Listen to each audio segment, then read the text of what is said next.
sua casa. Ele já iniciou esse milagre. Você crê nisso? Amém? Eu creio.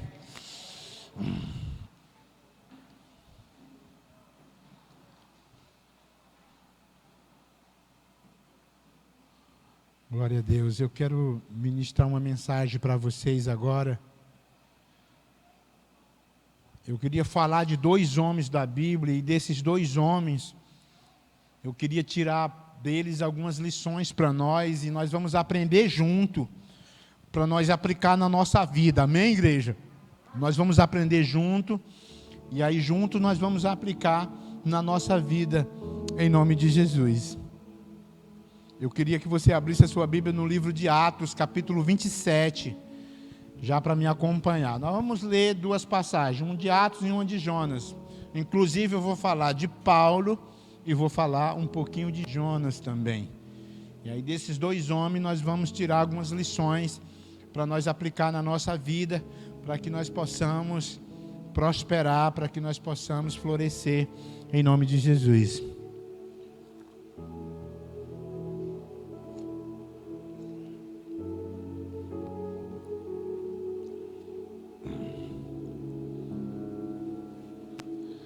Atos, capítulo 27, versículo do 20 ao 26. Eu vou ler um pouco compassado, que eu vou ler aqui pela Bíblia do celular. E a minha vista ela não está ajudando muito. Atos, capítulo 27. Nós vamos ler do versículo 20 ao 26. Eu vou ter paciência de esperar você. Se preocupe. Caçando aí.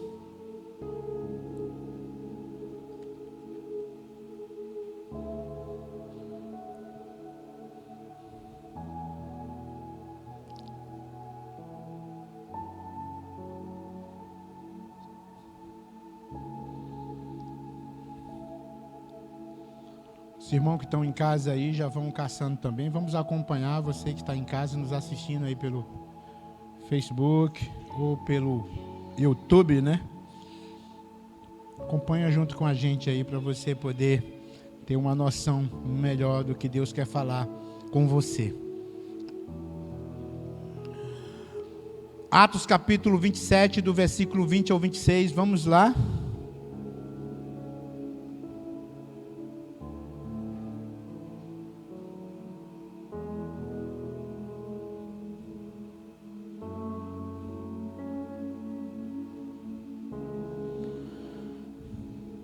Vamos lá então, né?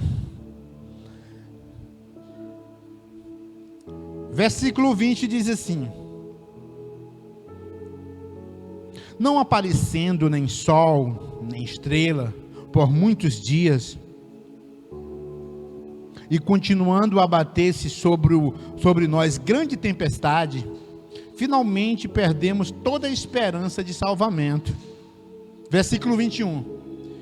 Visto que os homens tinham passado muito tempo sem comer, Paulo levantou-se diante deles e disse: os senhores deviam ter aceitado o meu conselho de não partir de Creta, pois assim teriam evitado este dano e prejuízo. Versículo 22. Mas agora recomendo-lhe que tenha coragem. Isso era Paulo falando.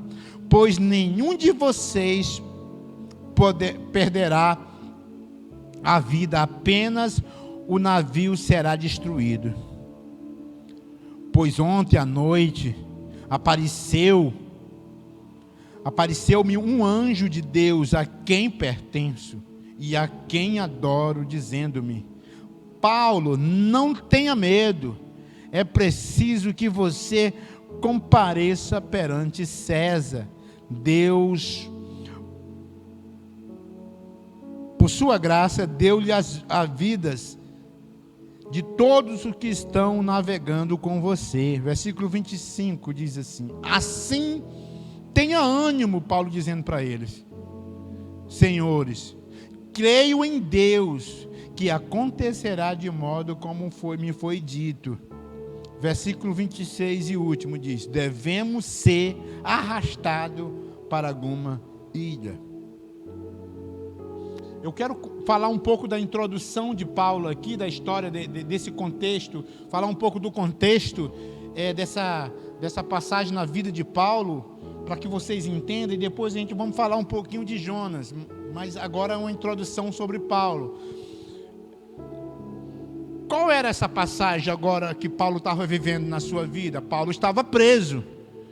A Bíblia diz que o apóstolo Paulo, ele escreveu a maior parte do Novo Testamento preso. Ele escrevia as cartas e aí se tornou a Bíblia no futuro. Então a maior parte do ministério de Paulo era preso escrevendo. E ele foi preso não porque ele era um malfeitor. Ele era preso por causa da palavra de Deus que ele pregava. E ele era perseguido e era preso. Então Paulo ele estava preso e estava sendo levado para se comparecer a César em Roma. Ele ia até César em Roma, para César decidir o destino dele. Mas ele já sabia, porque Cristo tinha dito que ia levar ele perante os gentios, perante os governadores, para testemunhar de Cristo. Então Paulo já sabia que essa era uma missão dele. A Bíblia fala que eles entram no navio, só que começa a acontecer uma grande tempestade e esse navio começa a dar sinais que vão perecer, que vai naufragar. Paulo, ele ora por todos. Paulo, ele encoraja as pessoas do navio. A gente vê aqui na passagem que ele mesmo encoraja, ele mesmo sendo um prisioneiro lá, ele foi um dos que encorajou. E eles foram, o navio pereceu, mas eles foram salvos numa ilha chamada Malta. E essa ilha morava bárbaros, ou seja, moravam muitos índios, pessoas bárbaros que comiam gente, sei lá, pessoas bárbaros. Só que quando Paulo chega nessa ilha, a história fala que ele cura um dos bárbaros. Eles impõem a mão num dos bárbaros que estava enfermo e cura, e os bárbaros começaram a trazer os outros enfermos, e Paulo foi curando em nome de Jesus. E isso, Paulo, ele ganhou respeito naquela ilha, o tempo que ele passou naquela ilha, juntamente com os soldados que estavam com ele, que ele estava preso. Daí ele estava preso. Então essa é a passagem que nós acabamos de ler. Essa é a passagem que o navio estava perecendo e Paulo encorajando as pessoas que estavam levando ele preso, dizendo que vocês não vão perecer. Porque Paulo era um homem que orava, era um homem que buscava a Deus. Então, por Paulo orar, por Paulo buscar a Deus, Paulo ele tinha convicção de que ia acontecer conforme Deus tinha dito para ele, que ele ia se comparecer até César. Então, ele tinha a convicção de que nada de mal ia acontecer para ele nem para os soldados, porque era necessário que ele se comparecesse até César. E lá a gente sabe o resto da história lá, ele foi morto, depois de muito tempo ele foi morto, mas ele converteu muitos carcereiros, muitas pessoas conheceram a Cristo através dele, inclusive as pessoas da ilha de Malta. Então a gente vê um homem preso, sendo levado para um lugar que seria morto, mas mesmo assim era um homem que não saía do centro da vontade de Deus. Ele sempre estava no centro da vontade de Deus. Ele em nenhum momento ele amaldiçoa Deus, em nenhum momento ele questiona Deus. Ele sempre continua no centro da vontade de Deus. Ele sabia que era para isso que Deus queria ele, que Deus estava no controle daquela situação. Agora eu queria que nós lesse agora lá em Jonas, para a gente começar a mensagem. Velho Testamento. Fica lá entre Miqueias e Obadias, Jonas. A gente vamos para o capítulo 1 e vamos ler só o versículo 1 até o 5, para a gente ver a história de Jonas. Vamos pegar duas histórias e nós vamos comparar dois homens, dois servos de Deus, que tiveram atitudes diferentes, tiveram resultados diferentes na sua vida. E dentro dessas duas histórias, nós vamos pegar a melhor atitude para nós aplicar na nossa vida. Amém? Jonas capítulo 1, do versículo 1 ao 5. Jonas capítulo 1, do versículo 1 ao 5. Vou esperar um pouco, que eu quero ter paciência com você, para você acompanhar junto, você que está em casa também, acompanhar junto com a gente. Eu sei que Deus ele vai falar conosco e nos ensinar nesta noite profundamente grandes lições que nós vamos aplicar na nossa vida, e essas lições vão fazer uma diferença incrível na nossa vida. Nós vamos aplicar na nossa vida lições preciosas que Deus vai nos ensinar entre essas duas histórias. Vamos, Jonas capítulo 1, quem contou diga glória a Deus. Agora vamos ler o versículo 1 até o 5, diz assim: a palavra do Senhor veio a Jonas, filho de Amitai,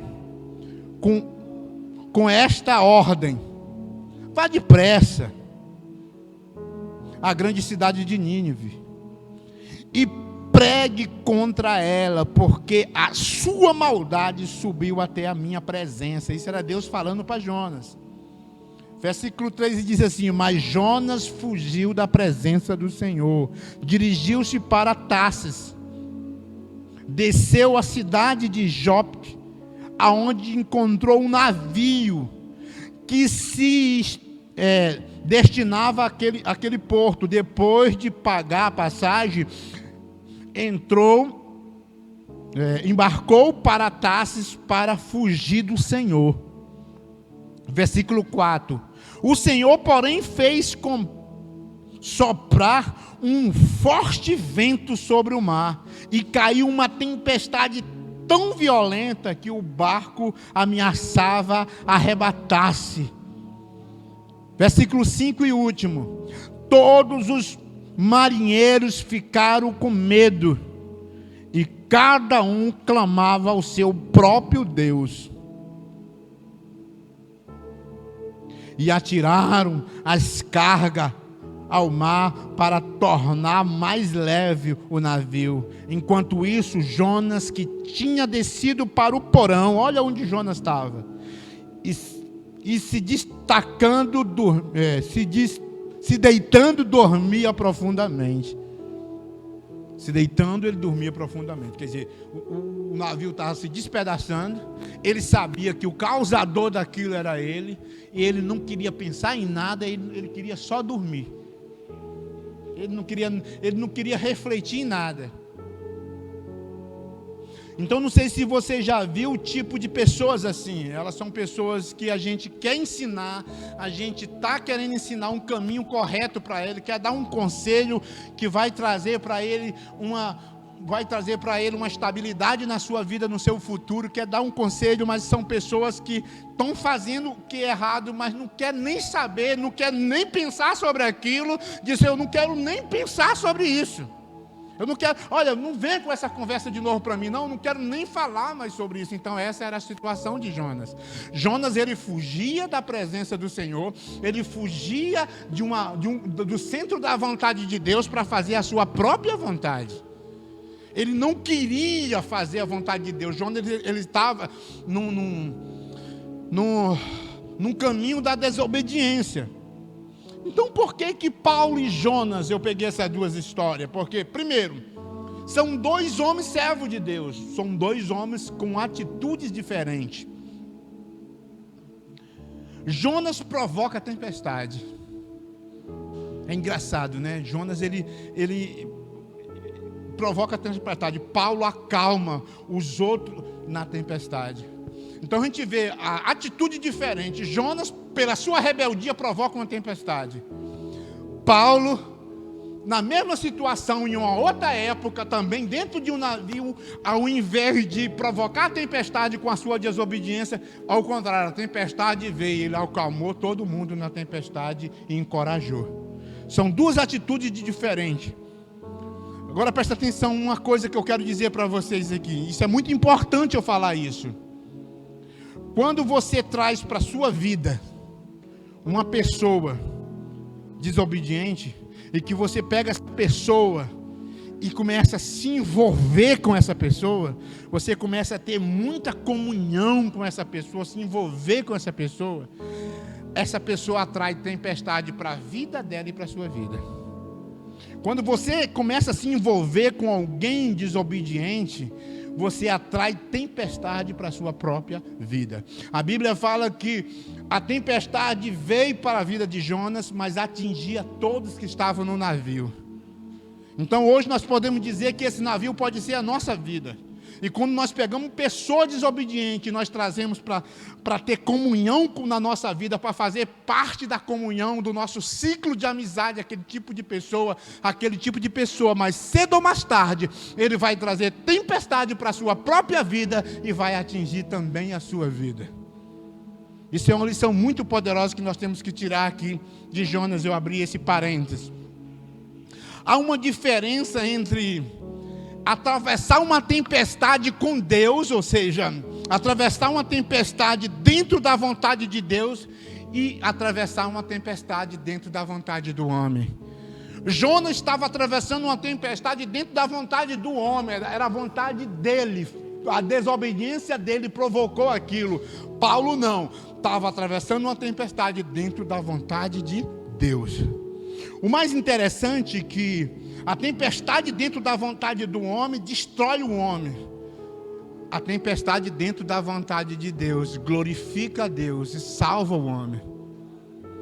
Olha, isso é muito importante a gente aprender sobre esses dois personagens da Bíblia, que eram dois servos de Deus, que todos dois tiveram atitudes diferentes.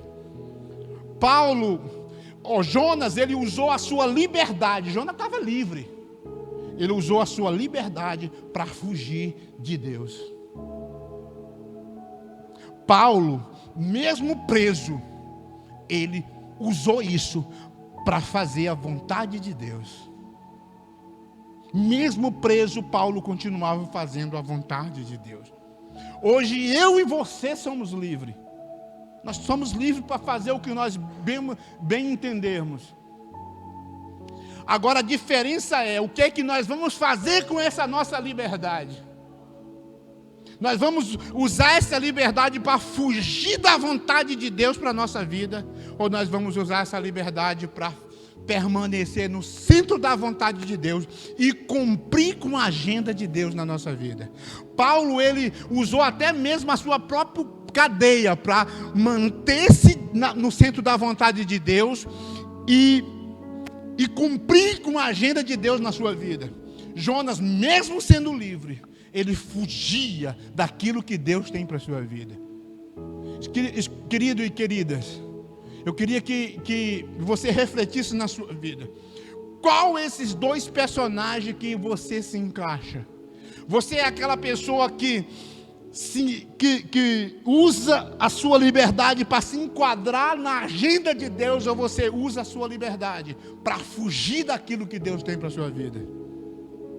Você usa a sua liberdade para obedecer a Deus, ou você usa a sua liberdade para, como é que eu posso dizer, para desobedecer? Escute uma coisa que eu vou dizer para vocês. Eu não falei isso no primeiro culto. Eu queria falar agora nesse culto online. Deus, ele colocou o Adão e Eva. Deus, ele colocou Adão e Eva no jardim. E tinha uma árvore lá que Deus disse assim: eu vou deixar essa árvore aqui. Tem centenas e centenas de árvores aqui para você comer do fruto. Mas eu vou deixar essa do fruto do mal só para me ter a certeza que vocês são obedientes. Então está aqui, dessa árvore do fruto do mal, não coma. Não coma. O homem foi e comeu. E até hoje, muitas das vezes é assim.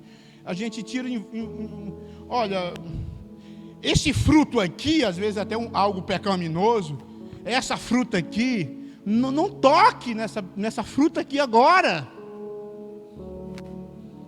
O homem toca. Se a gente for para o lado financeiro, Deus disse assim: olha, não toque nos 10%. O homem toca, gasta, compromete. Até hoje é assim. Tem o obediente e o desobediente. Tem o que se enquadra na agenda de Deus e tem aqueles que fogem da vontade de Deus para a sua vida. Uma coisa interessante é que, se você vê, os dois entraram no navio em épocas diferentes. Um entrou preso com condições, o outro entrou livre, fugindo da vontade de Deus. Jonas entrou no navio sem nenhum projeto. Se perguntasse para Jonas e dissesse assim: Jonas, para onde é que tu vai? Eu vou para Tarso, para o fim do mundo, para a rota da fuga, para o caminho da desobediência. Perguntasse para Paulo: Paulo, para onde tu vai? Eu vou para Roma, eu vou cumprir a vontade de Deus, eu vou cumprir com a agenda de Deus para a minha vida. São dois homens, servo de Deus, dois homens com uma atitude diferente. E tinha um certo discípulo, um tempo, muitos anos atrás, eu vi uma história de um discípulo, um líder de célula lá do Taquari, que ele não tinha muito leitura, lia bem mal, mas ralia um pouquinho. Ele queria ser líder de célula e ele foi pregar uma vez na célula e ele pregou sobre Jonas. E aí, se eu não me engano, foi o pastor Tony que contou essa história. E aí ele disse que o rapaz começou a dizer uma coisa que no final realmente era uma verdade. O rapaz dizia assim: irmãos, aí ele leu a passagem de Jonas e disse: irmão, o rebelde, o desobediente só afunda. Se você vê a vida de Jonas, irmão, o Jonas, ele só desce. A Bíblia diz que ele desceu para o porão, depois ele desceu para o fundo do mar, depois ele foi para o fundo da barriga da baleia. Então, parece que a pessoa que está fugindo da vontade de Deus só se afunda mais. Escute uma coisa muito interessante na vida de Jonas, é que a gente vê a diferença dos dois pensamentos. Paulo, ele tinha um pensamento de que Deus amava todo mundo, o pensamento correto. Jonas achava que Deus só amava o grupinho que ele queria. Por isso que ele não queria pregar em Nínive, porque ele achava que era muito mal lá. Então Deus eles não mereciam ser salvos por Deus, não. Então ele tinha um pensamento diferente. Então eles tinham ideologia diferente. O pensamento de Jonas era um pensamento fechado, o pensamento de Paulo um pensamento aberto. São resultados de resposta diferente. Jonas não conseguia amar as pessoas diferentes. Paulo amava todos. Então, assim, uma pessoa que não ora, uma pessoa que foge do centro da vontade de Deus, as atitudes dele sempre é achar que fulano merece ser salvo e fulano não merece ser salvo. Ele começa a ter um senso de justiça própria.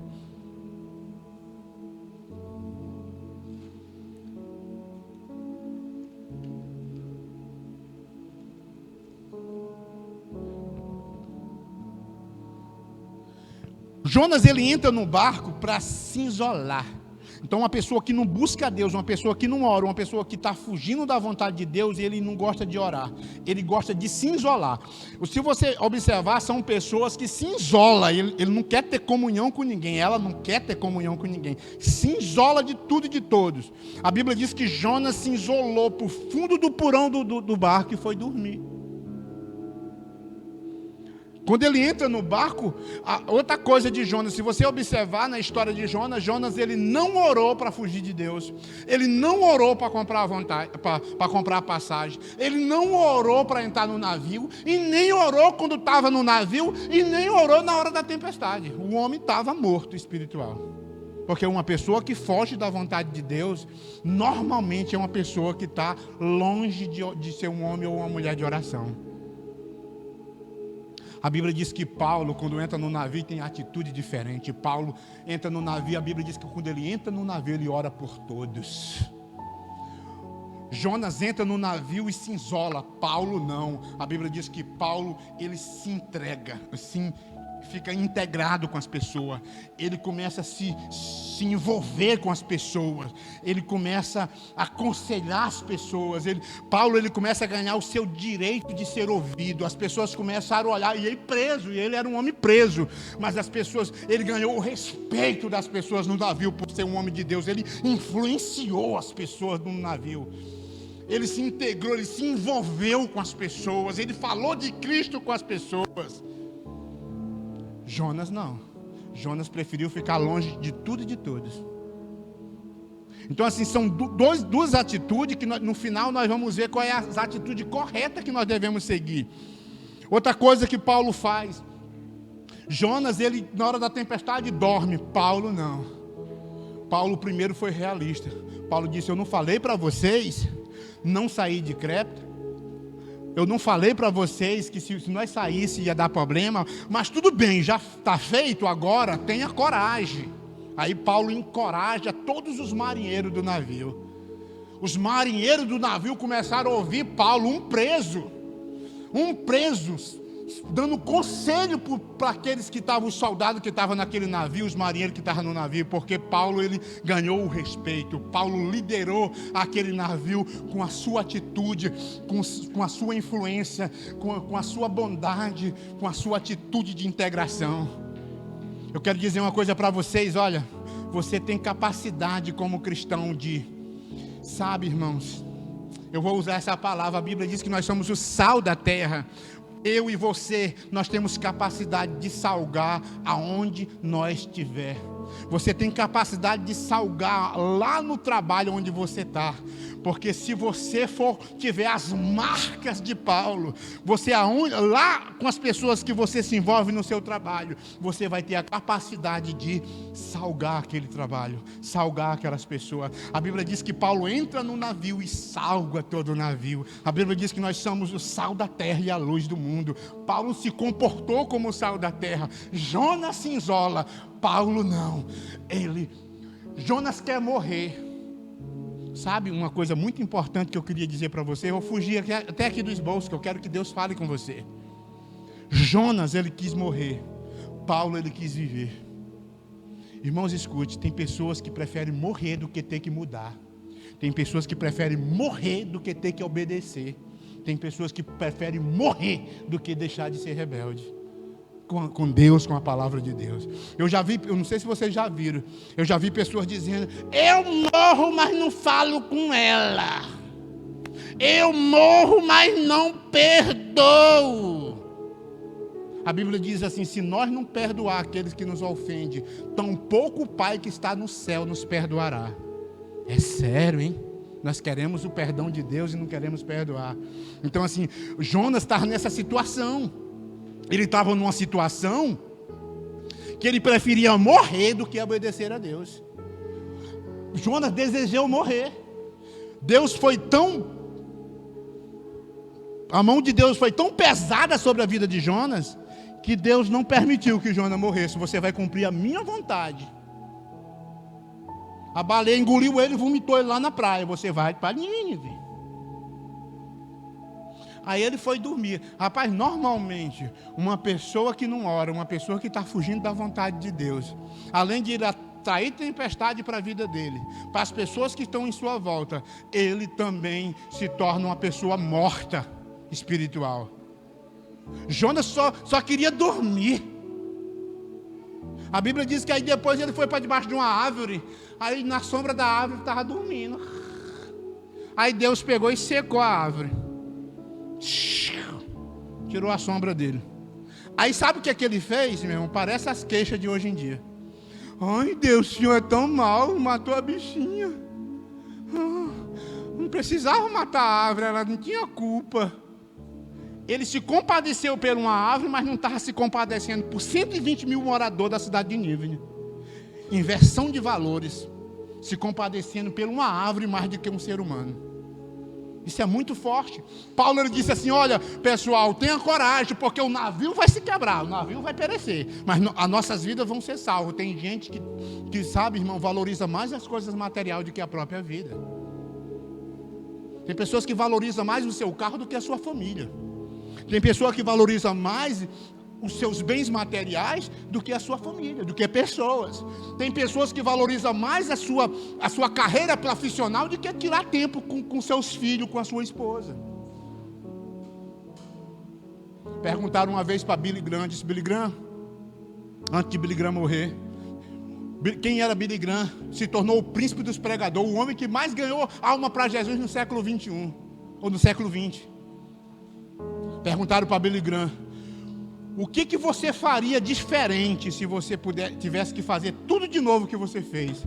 Billy Graham disse assim: eu teria mais tempo com a minha família. Eu teria mais tempo com a minha família. Um grande homem de Deus disse: a única coisa que eu me arrependo é de não ter tirado mais tempo com a minha família. Então, assim, às vezes a gente vê as pessoas valorizando mais o materialismo, a gente vê Jonas valorizando mais uma árvore do que 120 mil pessoas. Jonas queria que aquelas 120 mil pessoas fossem para o inferno. E Deus queria salvar aquelas 120 mil pessoas. Jonas tinha aquelas 120 mil pessoas como bárbaros, como gente que não merecia salvação. Paulo, quando chega na ilha de Malto, só tinha bárbaro. Paulo olha para os bárbaros e vê ser humanos que mereciam ser salvos. Era diferente, dois corações de servo de Deus, dois corações diferentes. E aí a gente olha, Jonas, ele nega a sua própria fé. O mais interessante da vida de Jonas é que ele nega a sua fé.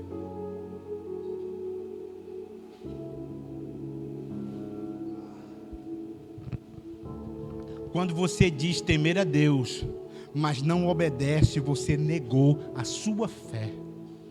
Forte, né, irmãos? Muito forte. Jonas nega a sua teologia. Ele dizia crer em Deus, mas ele desafiava a Deus, fugindo de Deus. Então hoje não é diferente. Muitas das vezes, se nós não tiver cuidado, a gente começa a dizer que cremos em Deus e começamos a fugir da vontade de Deus. Deus quer que a gente faça algo, a gente começa a fugir, a gente se enche de desculpa, a gente quer fugir da responsabilidade, nós queremos fugir do trabalho, nós queremos fugir do desconforto para não fazer a vontade de Deus. Porque a vontade de Deus muitas das vezes traz para nós desconforto, trabalho, responsabilidade, a gente queremos fugir disso. É tipo aquela pessoa que está serenando e diz desse jeito. Aí chega na igreja e diz assim, alguém, um irmão, um líder, um pastor, uma pastora pergunta: por que o teu filho não fez? Pastor, o bichinho estava gripado. Aí esse sereninho, né, rapaz? Aí eu não trouxe meu filho. Essa mesma pessoa de manhã cedo vai acordar um menino para ir para a aula. Aí o menino olha para ela e diz: ai mãe, estou gripado. Gripado o quê? Vai para a aula. Isso não é doença não. Quer dizer, para ir para a aula pode ir gripado. Agora para ir para a igreja não. Inverte os valores.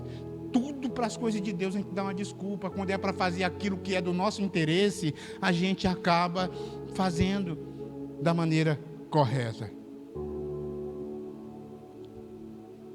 Paulo se torna um homem mais livre no navio, passa a ser o preso mais ouvido, um líder natural. Escute, eu creio que você como um cristão, eu como cristão, onde nós chegar, nós vamos conquistar a liberdade de sermos ouvidos. Com a nossa carisma, com a nossa bondade, com a nossa fé em Deus, com as nossas atitudes corretas, as pessoas vão nos respeitar.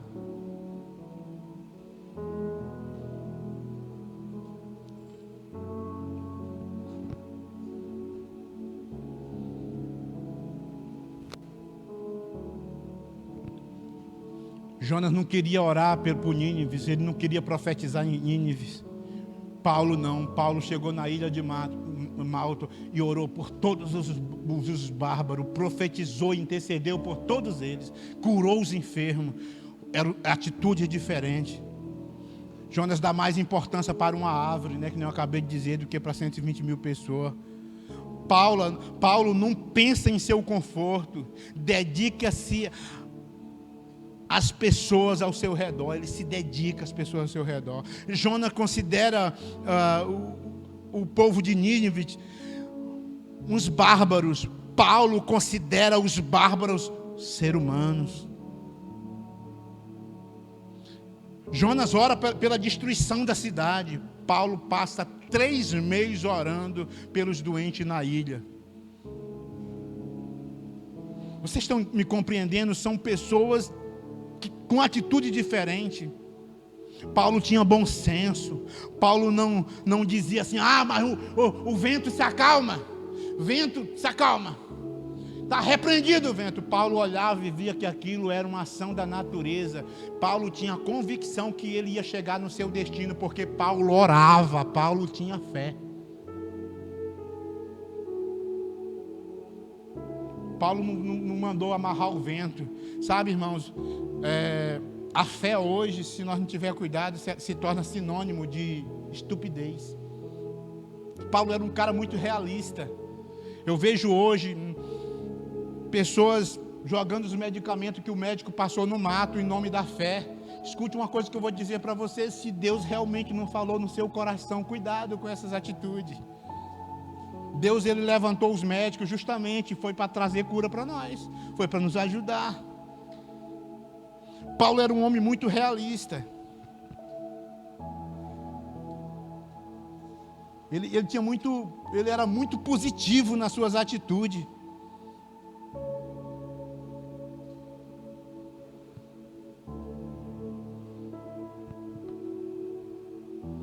Paulo era um homem muito prático. Se você vê lá ele era muito prático.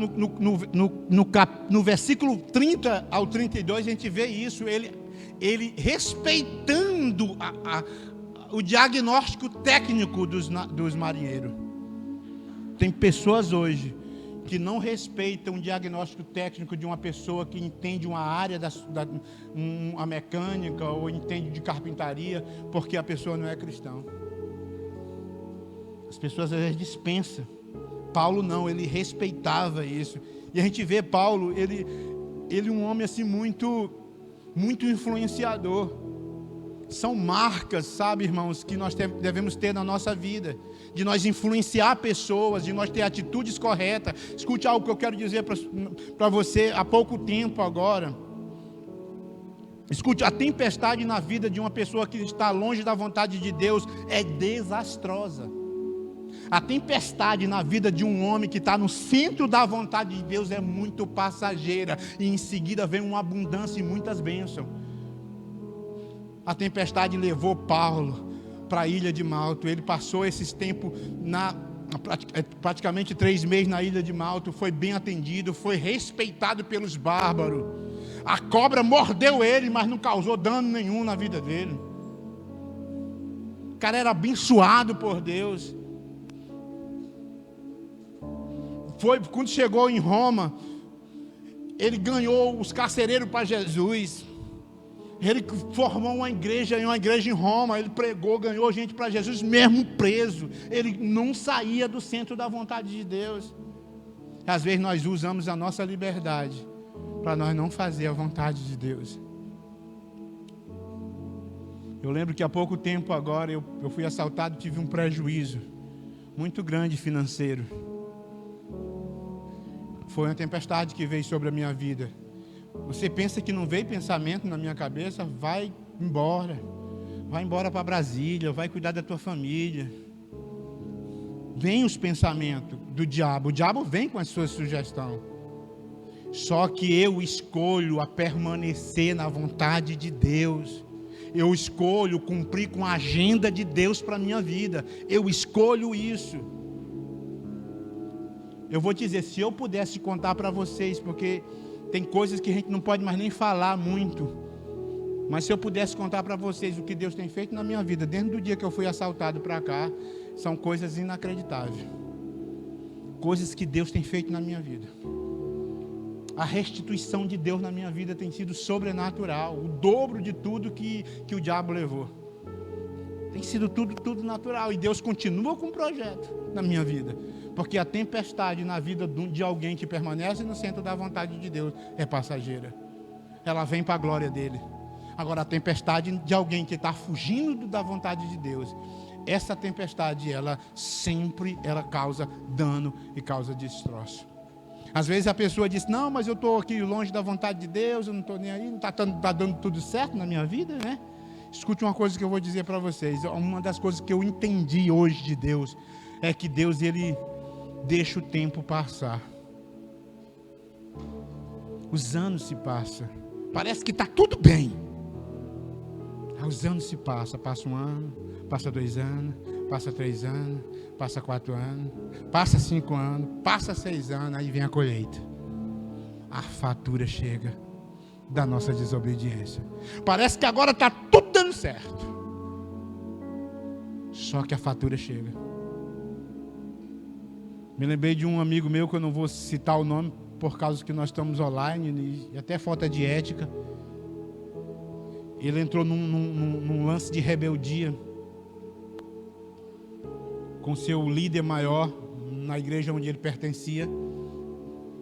E depois que ele saiu da igreja, rebelde, levou os membros da igreja, levou mesmo, saiu todo na rebeldia.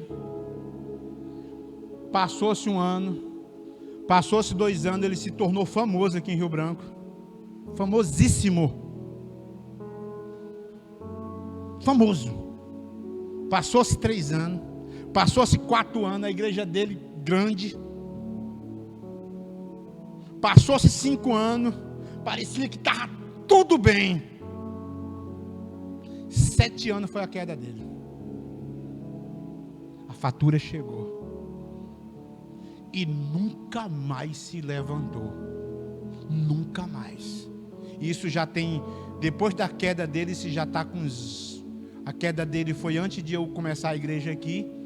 Deve estar com uns 9 anos que ele teve a queda dele. Passou uns 2 anos, meio que tentando se levantar. Vamos colocar assim, 9 anos depois, ainda não conseguiu se levantar. Nunca mais ele conseguiu levantar o ministério. Porque o tempo passa. Parece que está tudo... Não parecia que estava tudo bem. Ele fez do que fez com a liderança dele. Aí parecia que está tudo bem. A igreja dele, que ele saiu rebelde, começou a aparentemente prosperar. Ele começou a ficar famoso na cidade. E ele... Quando despencou, meu irmão... Pá! A queda foi feia, o desastre foi feio. Sabe por quê? Porque muitas das vezes a gente apronta, mas não acontece nada.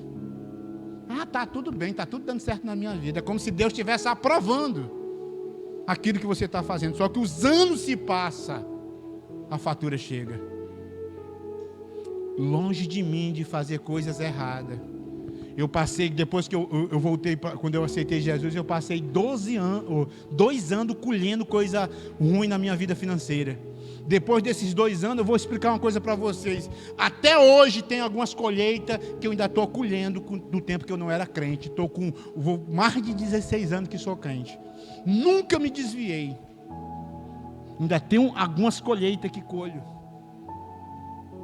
É por isso que muitas das vezes a gente se afasta da igreja, apronta, aí volta para a igreja, aí começa a colher o que aprontou. Ah, agora eu estou na igreja, parece que as coisas piorou. Não, plante coisa boa agora, colha as ruins que tu plantou. Agora tu vai plantar coisa boa, que daqui a alguns anos essas coisas boas que tu está plantando vai vir sobre a sua vida. Hoje eu tenho colhido muitas coisas boas, que eu plantei há 16 anos atrás, que eu comecei a plantar há 16 anos atrás. Então, quando a gente entende essa ótica de Deus para a nossa vida, a gente começa a perecer menos, a gente começa a sofrer menos, porque senão a gente começa a fazer coisa errada, e a gente não vê uma punição de Deus para a nossa vida, a gente não vê uma consequência de imediata, no ano seguinte, no mês seguinte, aí a gente acha que parece que Deus está aprovando aquela nossa atitude. Aquela atitude tua está sendo anotada num caderno. Os anos vão se passar, e vai vir a colheita. Foi assim comigo. É assim com nós. É assim com todo mundo. Se vocês observar a vida de Davi, observa a vida de Davi, a colheita dele. Era um servo de Deus, ele teve uma colheita. A colheita de Davi se estendeu para o seu filho Salomão. Davi, ele se tornou um pervertido. O filho dele, Salomão, se acarretou a maldição de perversão na vida de Salomão, ao ponto de ele idolatrar, de ele pecar, de ele fazer um monte de coisa ruim por causa de mulher. Dividiu o reino de Deus. As tribos foram divididas, se tornou 2 reinos por causa de Salomão. Tudo começou num pecado lá de Davi, que ele se arrependeu, que Deus perdoou, mas as consequências veio e acabou com a família de Davi. Mas Deus não é amor? A Bíblia diz que ele é o Deus do ontem, o Deus de hoje e eternamente. Ou vocês acham que o Deus de Davi mudou? O Deus de Davi é um e o nosso é outro hoje. Então, assim, nós temos que ter muito cuidado com o que nós plantamos hoje, mesmo como cristão. E eu queria pegar essas marcas de Paulo, essas atitudes de Paulo, para nós aplicar na nossa vida. E eu queria deixar uma lição para a igreja hoje. Olha, irmãos, um conselho de ouro para vocês. Um conselho de ouro, que vai fazer diferença na sua vida, por resto da sua vida. Um conselho de ouro que eu quero deixar. Nunca se esqueça desse conselho que eu vou dar para você hoje. Nunca fuja da vontade de Deus para a sua vida. Nunca fuja. Nunca saia do centro da vontade de Deus para a sua vida, para você viver a sua própria, os seus próprios caminhos. Mesmo doendo, continue. Mesmo doente, continue. Mesmo mal compreendido, continue. Agora vocês me dizem uma coisa. Não só eu, mas centenas, milhares de pastores espalhados pelo mundo. Era o pastor hoje, se começasse a olhar e olhar e dizer assim: esse povo não merece ser pastoreado, eu não vou ser mais pastor, me chamo de ladrão, diz que eu roubo. Mas por que a gente continua? Porque nós continuamos no centro da vontade de Deus, mesmo mal compreendido. Mesmo mal compreendido. Você mesmo mal compreendida, mulher. Você mesmo mal compreendido, homem. Nunca saia do centro da vontade de Deus por causa de homens, por causa de pessoas. Permaneça no centro da vontade de Deus e você vai ver que a sua vida vai florescer. Uma hora ou outra, a sua vida vai florescer e você vai ver a glória de Deus na sua casa, você vai ver a glória de Deus na sua família, você vai ver as coisas acontecer na sua vida, nos seus sonhos, nos seus projetos. Pode até custar um pouco, mas quando vir na sua vida vai ser permanente. Sem Deus a gente pode até conquistar, mas quando vir a colheita, quando vir a cobrança, vai tudo por água abaixo. Eu conheço cantores, homens de Deus, amigos da gente, que estavam caminhando bem com Deus, e Deus estava honrando, só que resolveu sair do centro da vontade de Deus, se despencou, que até hoje nunca mais se levantou. Uma hora ou outra a conta chega. Eu queria dizer uma coisa para vocês, para nós encerrar. Está sendo um pouco diferente esse segundo culto agora. Eu queria dizer uma coisa para você, olha. Hoje eu e a minha casa, eu posso dizer que serve ao Senhor. Eu tenho uma família extraordinária. Os meus filhos tudo na presença de Deus. Os meus filhos tudo na presença de Deus. Nós temos uma família extraordinária. Mas não era esse o plano que o diabo tinha para a minha vida.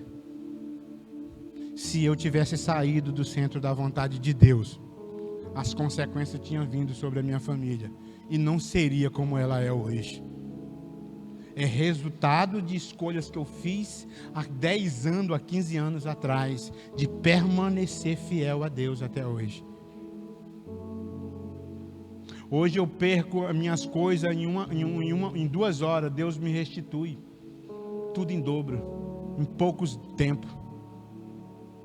Que se há um tempo atrás não acontecesse comigo isso, eu estava até conversando com um discípulo meu, nós estávamos falando sobre dízimos e oferta. Eu digo, permaneça fiel. Você vai ter uma segurança em Deus.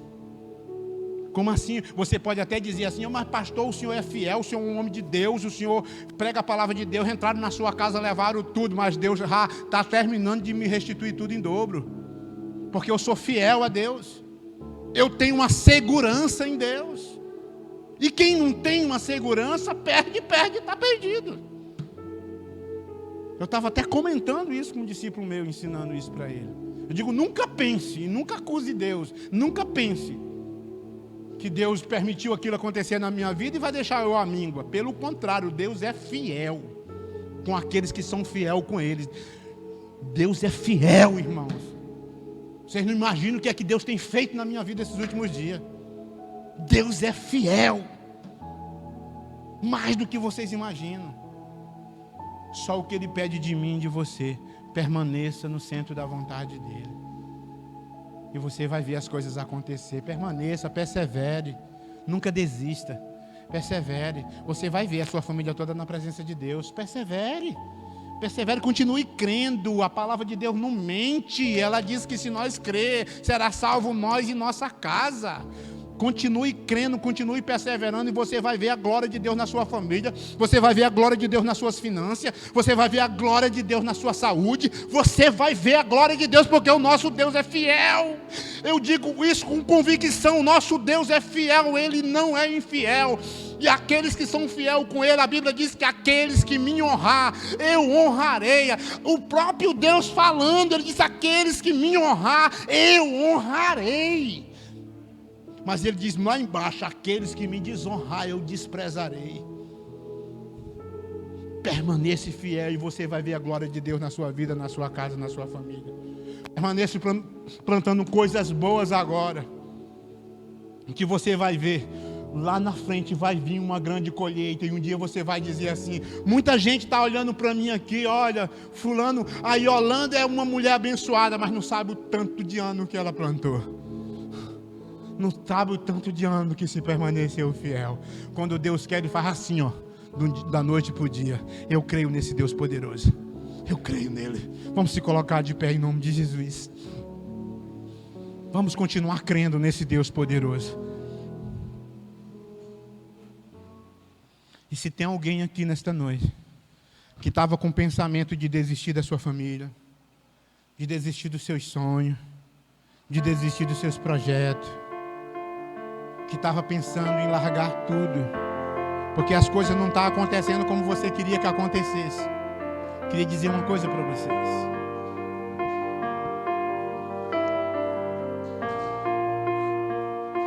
persevere. Essa é a palavra. Persevere. Prostrado continue firme na presença dEle, continue fiel a Ele. E você vai ver as coisas acontecerem na tua vida. Não aceite as setas do diabo na sua mente, no seu coração. Rejeite tudo aquilo que é negativo. Perto de ti, Senhor. Não se envolva com pessoas desobedientes, porque elas vão atrair tempestade para a sua vida e para a vida delas e para a sua própria vida. Não coloque no teu ciclo de amizade pessoas incrédulas, pessoas que não respeitam a Deus, pessoas escarnecedoras.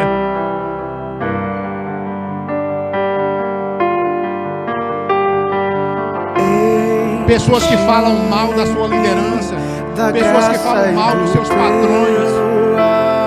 Amor sacia o meu ser. Sabe, Deus, Ele vai fazer acontecer na tua vida.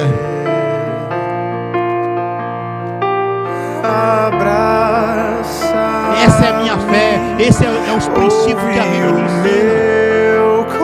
Sabe, querido, não tem aqui arqueologia, é Bíblia. Não é o que eu acho, é o que a Bíblia diz. Fala pra mim. O perigo de eu achar é quando eu começo a achar muito, eu começo a criar Deus segundo os meus padrões. E esse não é o Deus da Bíblia, é a idolatria. Pra conhecer-te mais. Eu quero me enquadrar nos padrões do Deus da Bíblia. Permanecer no centro da vontade dele é se enquadrar nos padrões do Deus da Bíblia. Não é daquele Deus que eu acho. Pai, neste momento eu apresento a Ti cada homem, cada mulher nesta noite que está aqui, Pai. Que o Senhor possa ser um Deus nesse momento, Pai, visitar cada coração agora, Pai. E que essa mensagem cause um rebuliço na sua vida. E que cada um, Pai, que cada um que aqui está ouvindo esta mensagem, Senhor, possa aplicar na sua vida, Senhor, essas marcas, Pai. Sabe, querido, gente como Paulo salga em qualquer lugar e influencia, abençoa e faz a diferença. Nós devemos ter as marcas de Paulo.